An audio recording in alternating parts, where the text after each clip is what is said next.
Hello, welcome to Mystic Chat episode 9.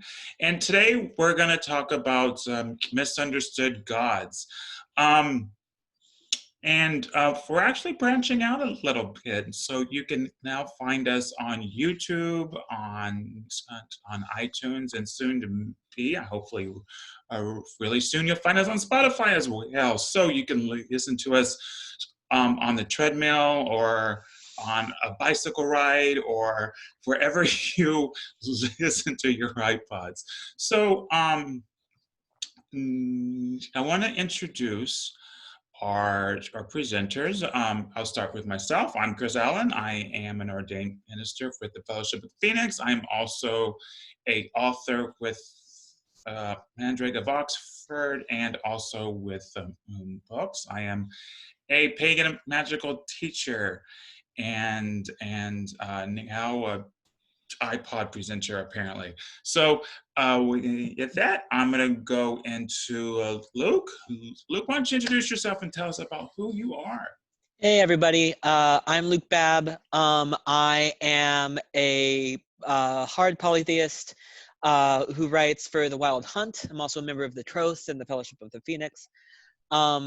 I work a lot with the Norse and Hellenic pantheons, so I'm going to have a lot to talk about today. And then I also wanted to introduce Laura. Laura, you want to tell us about yourself? Hi, everybody. My name is Laura Gonzalez. I'm an ordained priestess of the goddess, and I'm a minister in training on the minister in training program with Circle Sanctuary. And I don't write, but I talk. And I have probably roughly about 500 hours of podcasts. And you can find my podcast also on iTunes, Stitcher, Spotify, and obviously the CSMP, the Circle Sanctuary Network podcast. And Lunatic Mondays, Lunes Lunáticos, Paganos del Mundo. I do English and Spanish. And I'm also a witch for hire. Pew, pew. I'm a tarot reader, and I don't know that. And I do this obviously Mystic Chat, but I love. So here we are. Laura, every time you speak Spanish, I just get like hypnotized. I'm like, oh, it's so pretty when she does. It just sounds so beautiful. I love it. I'm just like, ugh. I need to brush up on my Spanish because I used to speak it, but I don't anymore. I'm from Texas, so I used to speak it. But anyway, so in this show, that's the type of jumping around we're probably going to do, simply because we're talking about misunderstood gods. So, and a lot of misunderstood gods can be trickster gods or warrior gods. And Well, here's my question for you, Chris. yes, I What's a love misunderstood God? Hmm? What do we mean by misunderstood? So misunderstood. Thanks, Luke. So misunderstood God. So a lot of people come from another tradition besides paganism or magic, and so you have like Christianity or Judaism or Islam, to where you have these gods that are considered evil and bad, and even in some heathenism, they think that there are some gods and goddesses that are bad, and for us, they're not bad at all. They're just misunderstood gods. It's kind of like people. Once you get to know them, they're not that bad. Luke, why don't we jump in with you really quick, because I can see you chomping at the bit there about Loki. Let's talk about Loki, and I want to talk about Lucifer and Hela and Kali and all those misunderstood gods. Yeah. So I think I would probably argue that there are some bad people. But when we start talking about gods, right? Like, my understanding of the gods is that they are very, very complex. And like, they have a level of complexity that's bigger than human levels of complexity, right? So like, I can be a good person in some ways and then kind of shitty person in other ways. And like, both of those are true about me. And that doesn't stop me from like trying to do the right thing. And it doesn't stop me from like being complex, right? Like, and that's how I understand the gods as well, is that like the gods are, in my understanding of the world, they're people. And that I might not get along with some of those people, and I might not like understand some of those people, or how they move through the world. But that doesn't make them, for me, um, bad. It just means that maybe we don't jive as well, or like maybe there are some things about them that like activate things about me that I don't like. That's interesting. So I want to kind of touch on that a little bit because you know, if you've seen the show before, you know that all of us love the trickster gods and things like that. And the reason I like them is because they challenge us and they teach us, and they, as soon as we think I'm powerful, they say slap. Wait, I do have a lot to learn. Oh my God. You know, so I want to, so what you just said, I want you to talk about that, how they touch you. What does that mean to you? Yeah. So, uh, weirdly, the gods that I don't get, I mean, maybe not weirdly, the gods that I don't tend to get along with or like understand very well are not the trickster gods. Um, a lot of the gods that I don't jive well with are like the dad gods, like the father gods. So like I don't work super well, and I need to like, this is an area of growth that I am continuing to like push at, but like um it's hard for me to access Zeus properly. It's hard for me to work with Odin, um I have a theory because about that though. Do you want to hear my theory? what's your theory? So my theory is, any of us who push the boundaries of civilized norms, and that doesn't have to be like LGBTQ or whatever. It can be just in your thought process. You know, Sure. I mean that's my theory. So I mean, well, but here's the thing, like Odin is a super queer, like boundary breaker in himself. Like Odin should be somebody that I work out with really well and in the books. So, but like for me, part of the reason that like some gods get bad reputations in paganism more generally, mhm. um, is because like you're using the word trickster. How I understand tricksters are people who exist to see structures and like systems that don't necessarily work or aren't working for everybody, and then break those systems. That is often very uncomfortable. That is not like, I like being comfortable. I like having a routine. Um, and when somebody comes in and disrupts my routine, I really dislike it. Uh, Tricksters, gods who work on that level, disrupt the routine of the universe.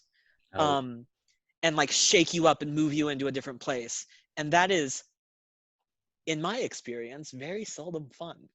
Um, and so I absolutely personality is not fun. I'm kidding. It should be fun. right. And I mean, like that's the thing, is that like I work with a lot of deities who do that kind of work. Like you mentioned Loki. Loki is probably like, of my gods, one of the two that I work most closely with. The other one is Hermes.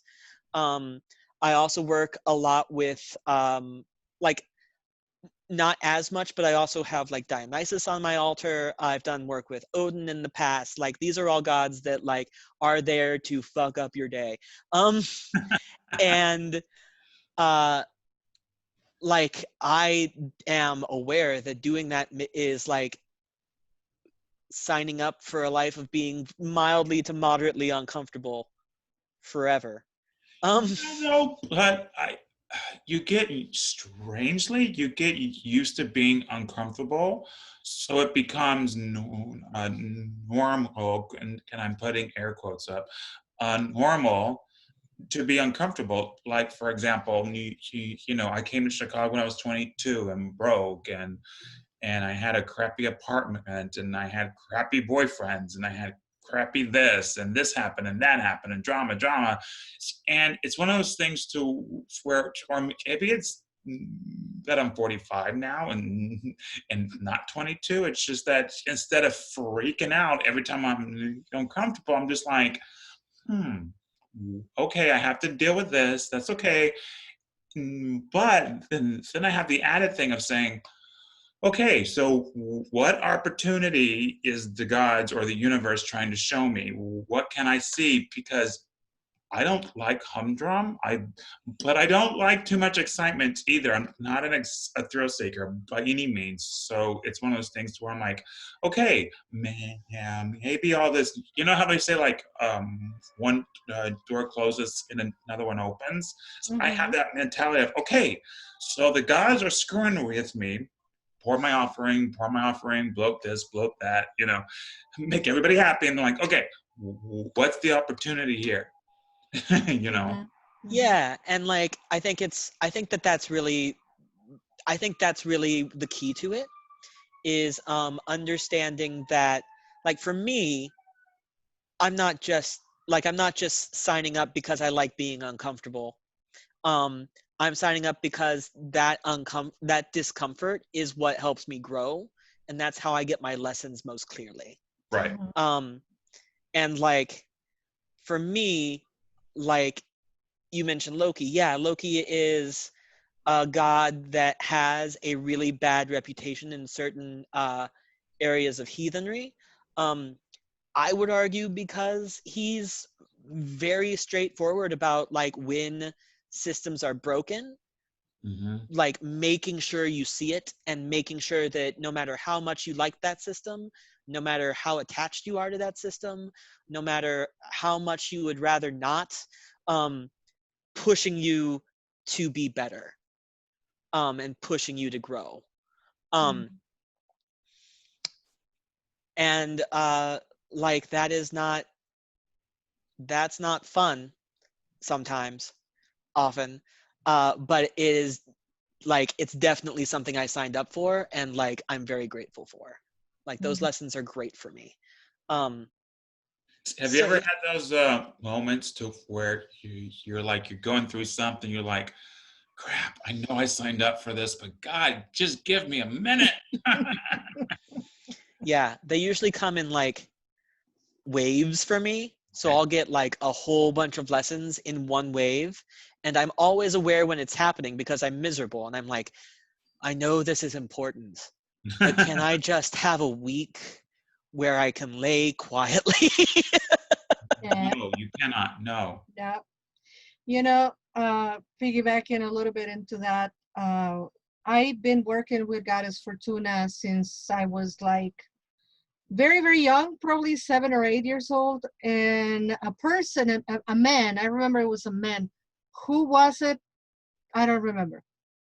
But I clearly remember this person holding my hand and saying, never say you're lucky, say you're fortunate, and Goddess Fortuna will be with you. And ever since then, I started saying, I'm very fortunate. I'm fortunate. Fortunately, this happened. I learned for some reason not to use the word lucky, but fortunate. And life got in the way, and I grew up, obviously, and I reconnected with her probably like 10 years ago. And what I noticed is kind of the opposite. I'm going to bring you the flip side of the misunderstood gods, because y'all are going to be talking about gods that are tricksters, and they're actually not as bad. And I'm going to talk to you guys about gods that are believed to be like very benevolent and super cool. And they're not. They're more of on the trickster side. And that goes for Goddess Fortuna, I think, where it has been watered down in the, at least I see that on the brown and black communities, that, oh, Lady Luck is Lady Luck. First of all, she's been the robe of her name, and they don't call her Fortuna anymore, so people call her Lady Luck. And because we love tchotchke stuff, Lady Fortuna is everywhere. It's kind of like the little fat Buddha that you just rub the belly and you're gonna be lucky, right? So we have Lady Luck everywhere. And everybody's like, oh yeah, you just put your statue of Lady Luck and put some money in there and you're gonna be okay. And I'm like, no, that's not who she is. This is a goddess that sits on top of the world with an oar, and she is helping you navigate the waters of your life. And oh my God, Phyllis, it's so good to see you. Uh, she's navigating the oceans of life, and she's just directing you to where you need to go. And where you need to go sometimes is very bright and is very fortunate and is very um, abundant and prosperous. And that prosperity and that wealth can be manifested not only in a financial gain, but in other aspects of your life where you're just a fortunate person and everything goes your way. And like everything in life, she eventually will show you the other side of the cycle. Mm. And the other side of the cycle is, as Luke was saying, can I have a week of calmness? And she will be like, nope, because in order to go back around, you need to go to the bottom. And as my good friend and colleague Christine Ortiz will say, I'm going to the underworld to get some medicine. I'll be right back. That is kind of where Fortuna sends you. And there are times when we are not as fortunate, and it's not just this lady luck that let me put a coin there and I will be rich. She really is going to take you to a path of good fortune if you are aware of the paths of the moments of misfortune and learn to take the punches, so to speak. I think that's a really, really good point because, like, for example, all the chaotic gods or misunderstood gods that I've ever worked with, one of the main things that they show you is look at all your blessings that you have. When the worst experience, like you could have lost a job or lost a friend or someone may have passed away, and these beings, they're always two-sided, right? They're Yep. like, Yep. it sucks, man, it hurts, but look at all these blessings, Yep. and that's a paradox with us because I think like TV shows in the 50s and 60s screw with our head because we're like, oh, everything's supposed to have a happy ending. I'm like, first of No. all, life doesn't have an ending. We have transitions and we have Mm-hmm. beginning, a middle, and end, and a rebirth. But I think we have to stop saying, oh, only if I can do blank, everything will be okay. Well, that's not how life is. We just have to keep going, keep No. swimming. So exactly, I really like that point you brought up, Laura. Well, and Thank I you. also think that, I'm sorry, Laura, did you have anything more you wanted to add there? No, I was just going to say, first of all, thank you. And for those of us who are tarot enthusiasts, when you see the tarot card of fortune, Mm-hmm. I don't know how you all interpret it, and that is up to each person that interprets the tarot. But for me, the Wheel of Fortune doesn't have a bad side. It could be right side up, it could be upside down, it could be sideways. It's still a wheel that will turn. And still that promise of, my mother used to say, I'm going to say it in Spanish for you, Chris Alan. Yes. No hay más que dure 100 años ni pendejo que lo aguante. Meaning, there's no bad thing that will last 100 years or a stupid person that will put up with it. There is no way that bad things will last forever. Everything turns and the wheel is always turning, and all we can do is just like the motivational cat posters, hanging for dear life, and just wait for it to turn. Go ahead. I also think that there's something in here about your point earlier, Chris, about how a lot of people in paganism are converts from another religion. or were raised in a different tradition. I think that there is, in Western culture, because Western culture has been predominantly Christian for a very long time, I think there's this idea of like reward, right?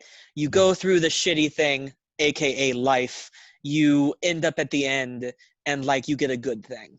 And there's also this idea that like the gods are all powerful and able to control things and should be all beneficent.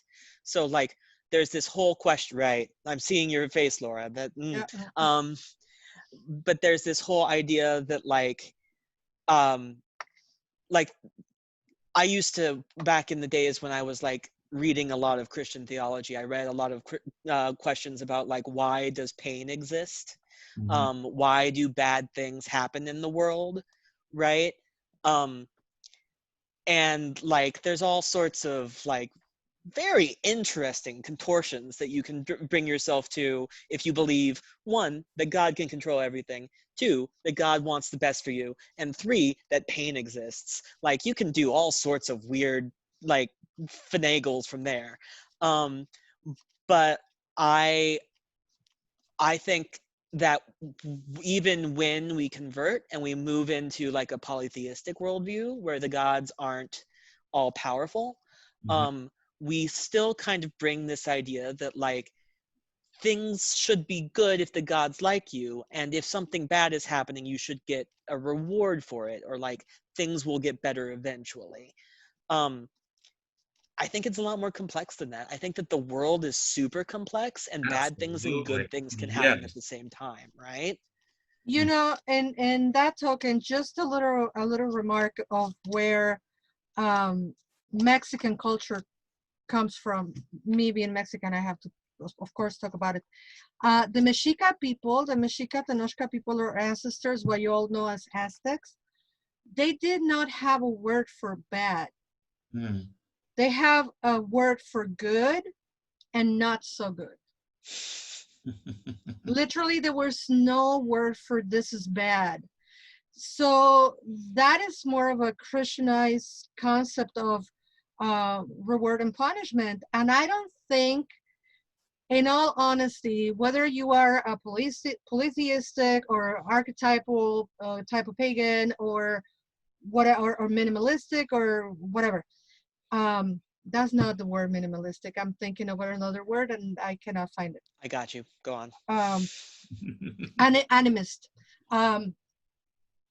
It is not about the god or the goddess. I mean, I'm gonna check and look, and I'm gonna take tally of everything that Luke is doing. And then at the end of the month, I'm gonna see if I give Luke a reward or a punishment. I don't think any, I don't think Fortuna is watching on me going like, yeah, you got too many good things going, Laura, so you need a little bit of Drama. drama in your life. Happy. You know, I think they literally steer the boat for us to move, and then either we make the right decision or we don't, and then things could be good or not so good, you know. And I love that. I have a paradigm of like, they do things that are useful for you to learn the lesson. So like, you need this lesson.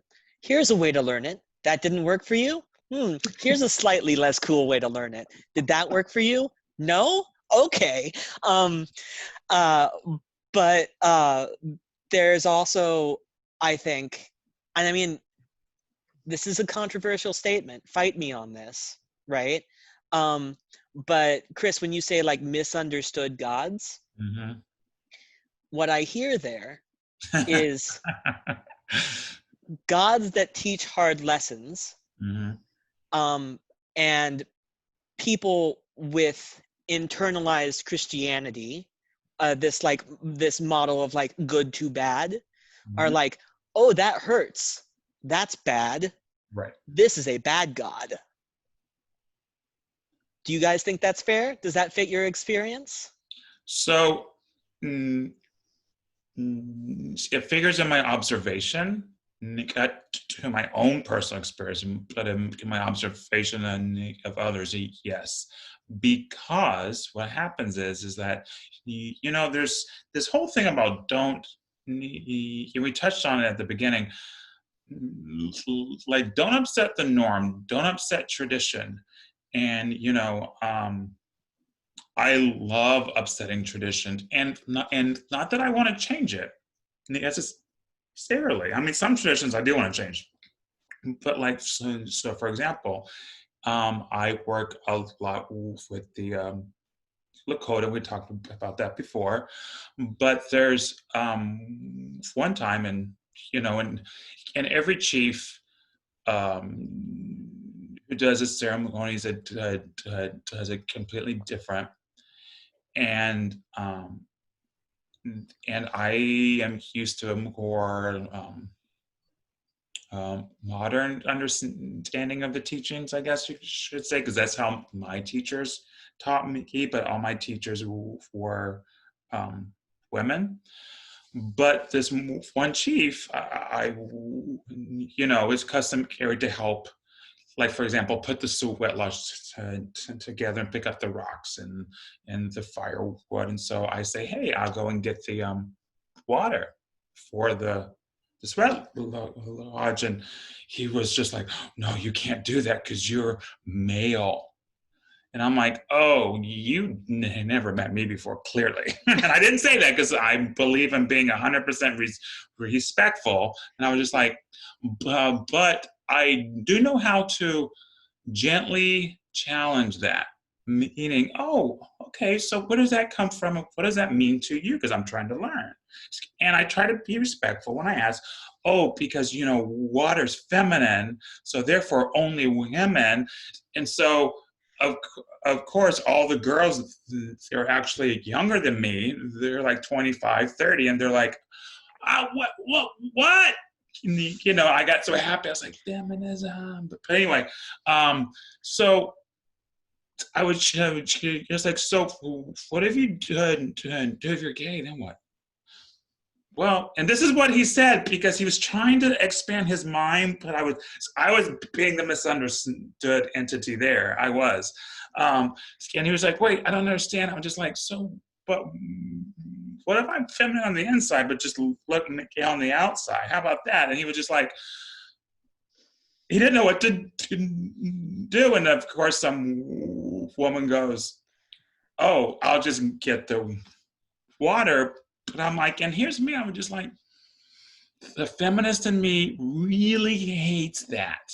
However, I was completely respectful, and I do believe that it's like all the audience member and out there, 100%. If it's not your birth tradition, please be respectful, 100%. Yep. However, it's okay to ask questions in a very respectful way, because sometimes, oh, we have to put the firewood left to right. Oh, okay, I'm trying to learn. Help me understand that, and there's a difference. But some people just don't like to upset tradition. And the one thing that really irks me is when I say, oh, why is that? It's tradition. That's not a reason, that's an excuse. Mm-hmm. And I'm sure I'll get hate mail for that comment, but it's true.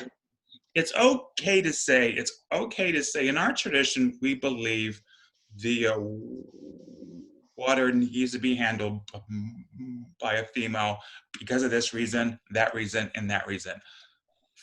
I'm okay with that. I'm not gonna say I'm not okay. It irks me when someone says, because I said so. I'm like, okay. But this whole idea of upsetting tradition, Laura, I know you've got something, but I want to really quick say. Yeah, go ahead. That there's a difference, like being respectful of somebody in their space. Right. Absolutely. I think that there's a difference there between like, this is your space and I'm going to absolutely let you like do your thing, and also like gender essentialism, and like uncritical views of like what is femininity or masculinity. Because like I've moved through spaces like that where frankly there is no space for people who don't fit into that binary. But Laura, go ahead. You had that thing you wanted to say. Well, first of all, and this will have to be yet another show. Always. But we all know that this binary between masculine and feminine is Christianized, European, Eurocentric, phallocentric, blah, blah, blah. And we all know that our people in the Americas did not have that. Right. We all have on the native, all native cultures have the three spirit, the non-binary, the non-spirit, et cetera, et cetera, et cetera. Again, that will have to be another show. But speaking of, if you were not born into that tradition, let me get my soapbox because we are going to talk about this, the sugar skull, the Day of the Dead, and please, goddess, forgive me, I'm going to be saying the name. I hate it. Santa Muerte. Pagans of the world, for the love of everything that is holy and sacred, Santa Muerte has nothing to do, zero, zip, nada. It's not the same, no es lo mismo. It has nothing to do with Day of the Dead, okay? No, nothing. Absolutely. Day of the Dead comes from, my heart is like racing because every time I talk about this, it's like, oh! And I see pagans of the world doing this like, oh, la Santa Muerte because it's Day of the Dead. Like, you don't know what the heck you're doing.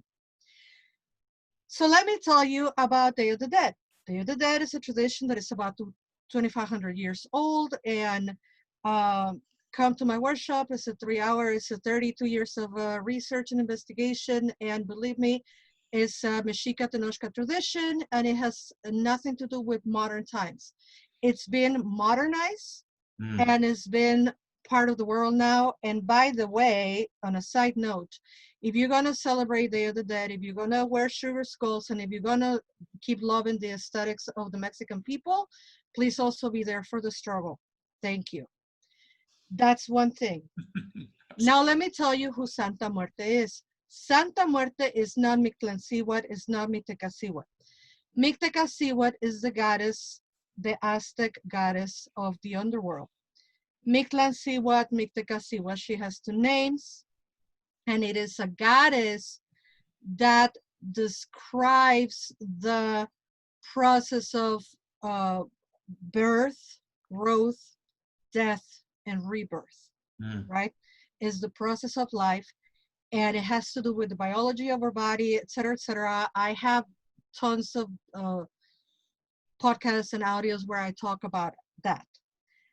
Santa Muerte is an icon that was created in the ancient times of 1980s, and it's fashioned after the Grim Reaper, right? Or the European version of the Grim Reaper. It was created, please hear me out. I was born there in that country. I know where I'm talking about. It was created in the 80s by criminals, for criminals, to protect criminals. And I'm talking true criminals. I'm talking petty theft, embezzlement, etc. But then we're talking now rapists, kidnappers, people who are killing people, the narco, etc. The icon was created on the zone in Mexico City that is known as the Barrio Bravo, which is the most dangerous zone of the city, and it was made to protect those people.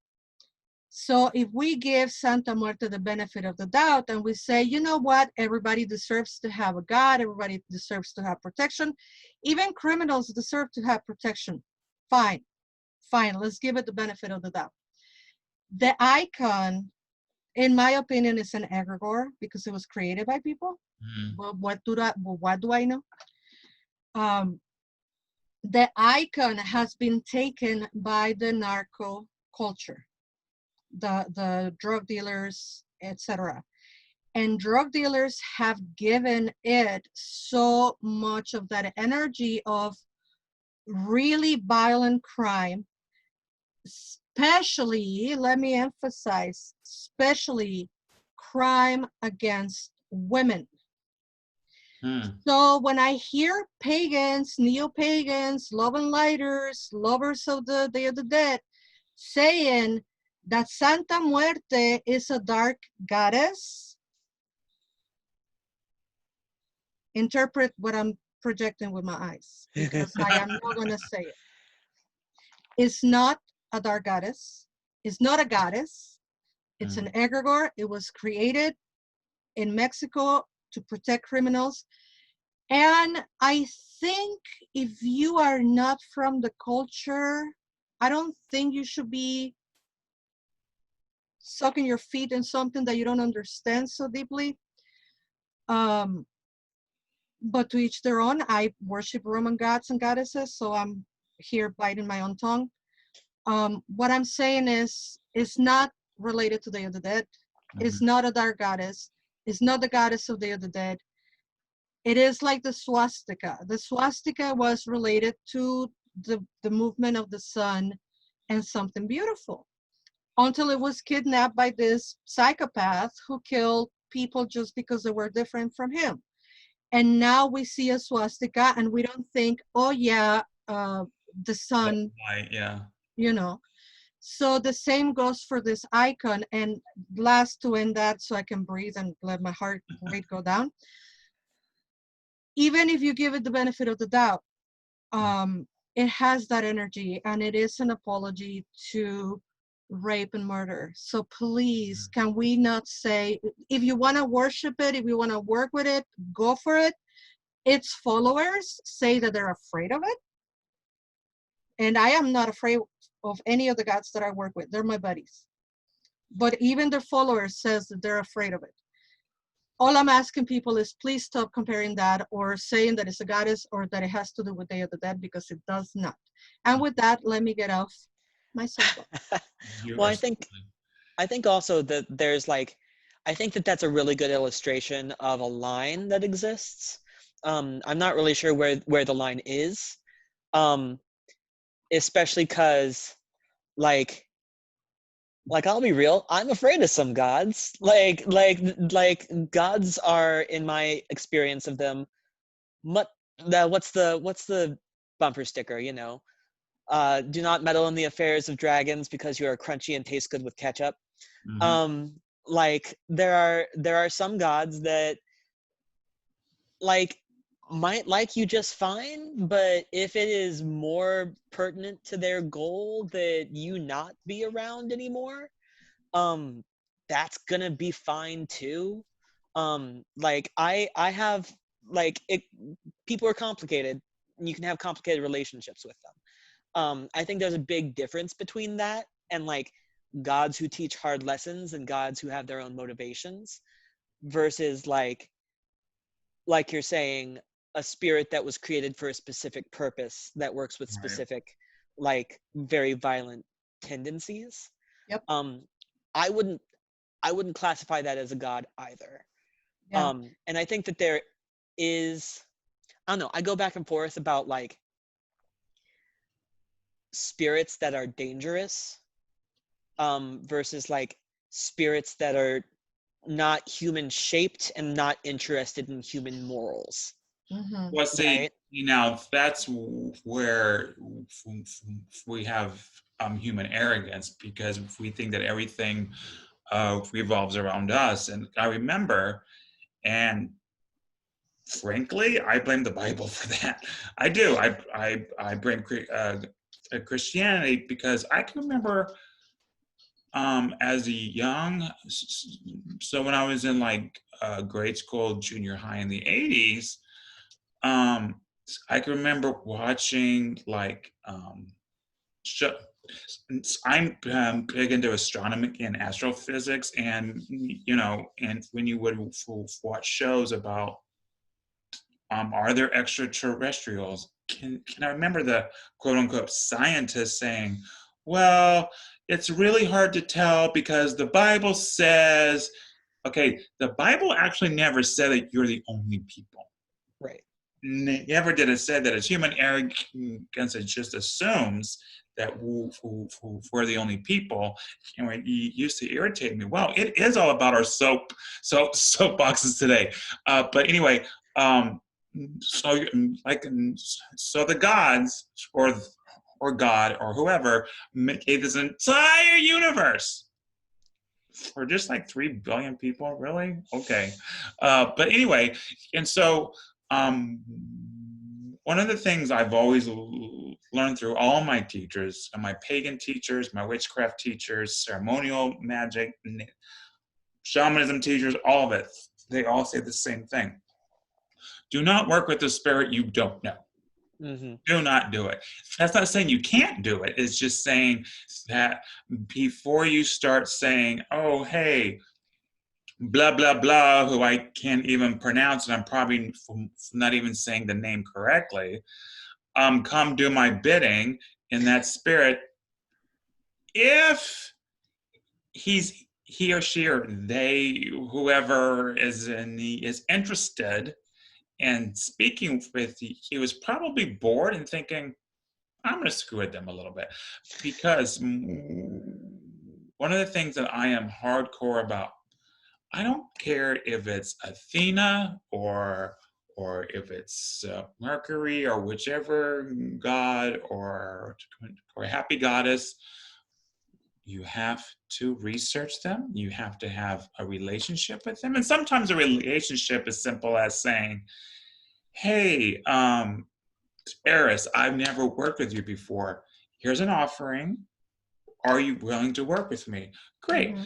Strike a deal, you know, because I mean, to sit there and just and be arrogant and say, well, I'm going to pick up this book and you have to do what I say. No, they don't, because, and this is how you get into trouble. And this is also why people say, well, magic is fake because I told a god to do something and they didn't do it. Well, Wow. you tell me he did do something, I'm probably not going to do it either. So, And I mean, And yeah. just a quick notation on the side. I have had people who don't know me that well. Listen, folks, I do a lot of things. I'm not an expert in anything. The only thing that I'm an expert on is Day of the Dead. Okay? So I've been researching this my whole life, 30 some years, 34 by now. And I have had people who had the audacity, and yes, I know I sound like an arrogant bitch. People have had the audacity to come and tell me, yeah, but about Santa Muerte, have you read the book by Smith, or have you read the book by Whitney, or have you read the book by Bradley? And I'm like, no, I know that bitch. We grew up together. I don't need the book. Did you just choose the 3 whitest names you could think of just then? The first 3 that pop into my head. I'm sorry. I should have said. I don't even know what I said. But no, yeah. I actually think that's hilarious because I think that's often the case that there's a big difference between researching a culture and being born and raised into a culture. Like, for example, I'm from Houston. Half of my family is Latin. However, I did not grow up in that. So I would never argue with Laura about Mexican culture. That would be not only stupid, it's also disrespectful. Mm-hmm. And at the end of the day, I think as pagans, we need to change how we have discussions. Rather than saying, well, I don't agree with you. Have you read so-and-so? I think a better way is to say, oh, thank you, Laura, because I don't have your experience. This is something interesting. I did read this book. What's your thought on their theory of blank? Right. That's a discussion versus, hey, I'm a white person. I'm going to tell a Mexican about the Mexican culture. No, you're not. You're going to sit down is what you're going to do. Right. And I think another time when we have time of just chit chatting, remind me to tell you how I was schooled into what tacos are. Oh God, I can't. Yeah, that's Uh, related. No, no. Oh Yep. my, okay. Oh my God. That I is think so. Not to loop us back around, friends, but to loop us back around right. slightly. Yes, please. Amanda in the comments is pointing out that this conversation that we're having about like misunderstood gods has come around to a question of like respect and disrespect. Mm-hmm. And I think that that's really insightful in Yep. terms of like what I've been thinking about as we talk about like make sure that you know who you're talking to and like figure out who you're approaching is also a question of like do the research of like knowing who you're interacting with and how to like to approach them respectfully. The theoi are big on that. Like there are rules for how you will speak to me. If you do not observe those rules, you will learn them and then you will observe them. Painful. Right. And like I kind of wish Ruby was here today because I feel like the Fae and to some extent like the demons are really good examples of like I am a thing that has a thing that I do. Mm-hmm. That's what I do. I'm not really interested in your like mortal understanding of good and evil. Do you want to do the thing? If not, why are we speaking? You know, it's interesting that you say that about demons and respect because how I was training Goetia ceremonial magic, there's a certain formula, and I think I said this before. I don't remember. Um, a lot of us, when we work in ceremonial magic, you don't call them demons. They're called either chthonic spirits, or some of them are from a Christian point of view, they are pagan spirits who were transformed by the Christian psyche into to something that was chaotic. However, just so you guys know, what they do is once you find that out, you call them, you apologize that that happened to them and say, if we ever quote you again, we will do so with the respect as a god or goddess that you deserve. And that's how ceremonial magicians treat them. So the thing is that they do have a formula. You know, if they invoke the Godhead or whatever that means, you call your angels, you call your protective spirits, yeah, because you all calling chaotic energies. However, those formulas were designed in the Middle Ages and the Renaissance. So they were afraid of those spirits. Like, I want to work with you, but I'm going to put on some gloves before I work with you, just in case you bite me, because you could. But they also knew what they were getting themselves into. You know, Mm-hmm, mm-hmm. Luke wants to talk. I see it. I'm yeah. So Phyllis in the comments points out that like I'm just going to quote directly because this is so good. I'd argue that as with all aspects of American culture, all our subcultures like pagans, heathens, etc., are riddled with white supremacist attitudes. Just because our society is riddled. Only by consciously decolonizing our practice can we avoid these pitfalls of arrogance. And I think that that is exactly what you're talking about, Chris. I think that the act of calling somebody up as they have been called and then being like, this is trauma. I'm really sorry that this has happened to you. I am going to try to figure out how to be in good relationship with you as you want to be spoken to is an actively decolonial impulse. Mm-hmm. And part of that, I'm sorry, I had to interject. Part of the decolonizing as a minority, it's also us, the minority, decolonizing ourselves and feeling strong on our own 2 feet and say, no, Day of the Dead is not a costume for your Halloween, period. Mm-hmm. And 10 years ago, within the pagan community, I did not have the ovaries to stand in front of somebody and said, no, you will not wear my culture on Halloween Day. And 10 years later, because I have been working on decolonizing myself, I feel with the strength to stand up and say, that has nothing to do with Halloween. They're very similar, but they're not the same. Right. Mm-hmm. You know, Yeah. pardon me for interrupting, God. No, I love that. I love You're that. passionate today. Very, very I passionate. love it.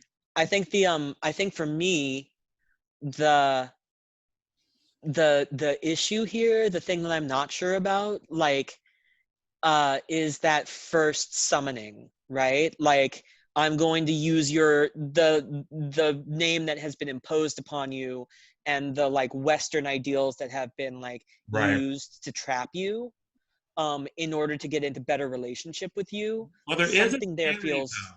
There Go is a ahead. theory about that, though. So you have to remember, if it's, and it's only like, for example, Belial, who is the Belial.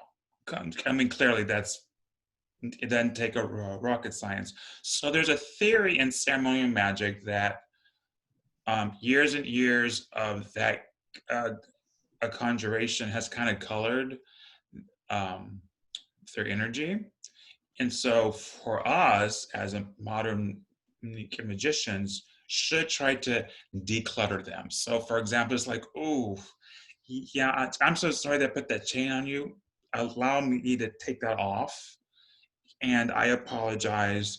However, that's, I think that's an interesting theory for myself being like a real pagan.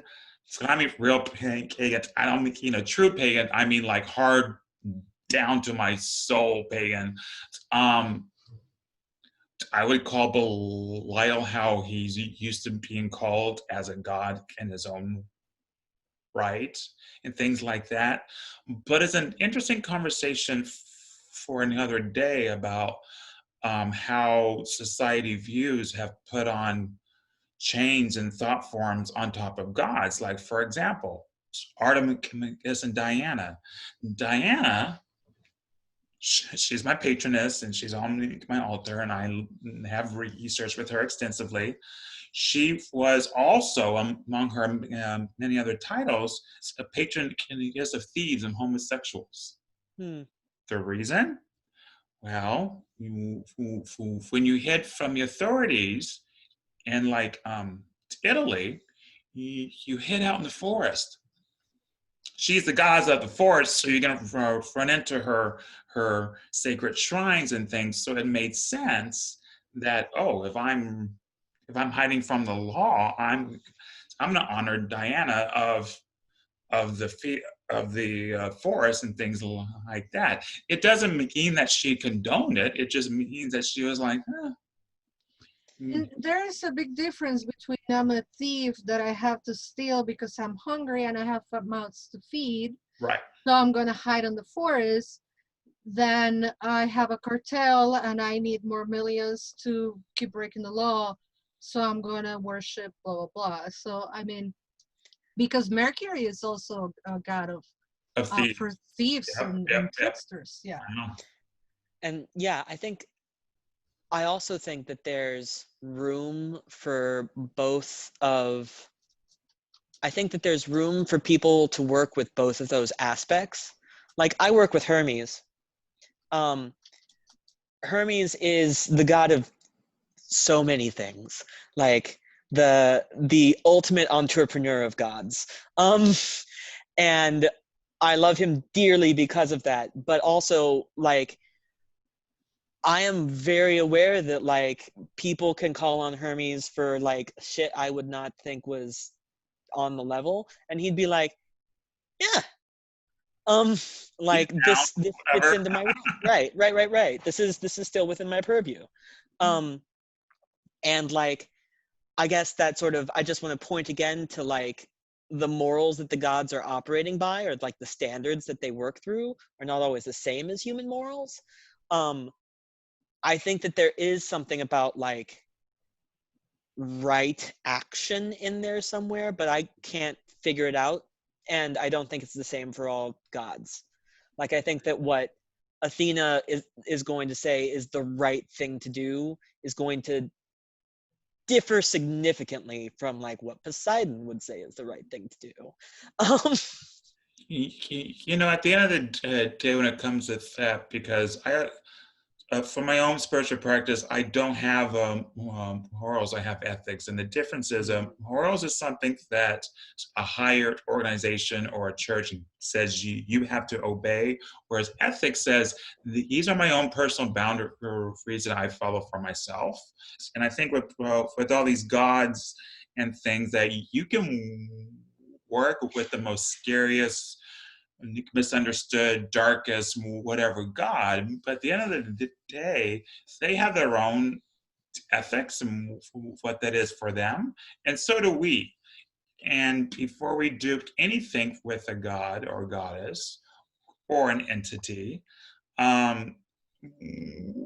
we need to see if it's an alignment to two things: our own spirituality and our own spiritual process, meaning our path, and our own ethics. Because, for example, I can't see her doing this, but if Diana says, Chris, I want you to sacrifice a person to me, I would say, no, that's unethical. I'm not doing that. And she'd say, well, I had to try. No, I'm just kidding. She probably wouldn't say that because she's a goddess and she knows better. But, I mean, and there's also like Phyllis is pointing out, and I've heard this from other pagans, especially pagans who work with gods that haven't been worked with for a very long time, that it's really important to keep in mind the culture of the god that you're working with, and like what, like that context, and like what makes sense inside of that culture that doesn't make sense inside of our culture. Right. 100%. And like I think that the gods are able to translate a lot of the time and are able to like move into conversation with this culture. But it's a lot like showing respect, I think, is also learning about where they're from and how they're used to thinking about themselves, and learning the language that they use to speak about themselves. Right. Well, on that note, it is about time to end the show. And I want to thank everyone. I have to tell you, this was a fun show today. I love it. We're all like on our soapboxes today and all that stuff. Once again, subscribe to us on YouTube and listen to us on iTunes and Spotify. And we will see you soon.